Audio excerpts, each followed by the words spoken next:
Zdravo, moje ime je Milan i učesnik sam Humanity in Actiona još od 2015. godine. Humanity in Action mi je pomogao u stvari da napišem jedan projekat implementiram i na kraju izvijestim na način na koji je to predviđeno PCM-om. Dakle, imao sam priliku zajedno sa mojih 4 učesnika koji su također bili dio PDV programa da napišemo projekat pod nazivom Internet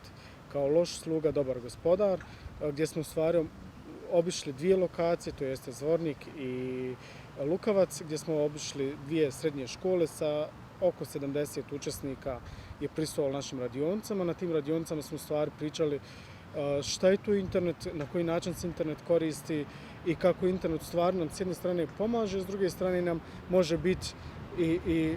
odmagač, odnosno da se iza interneta koriste veliki kriminali, da se, ukoliko se posjećuju određene stranice. Na tom projektu smo imali i eksperte koji su pričali tačnije o cyber kriminalu, o kako se zaštititi na internetu, kako pravilno pretraživati stranice, šta je to ispravna stranica, šta je to neispravna, da se prepoznaju te određene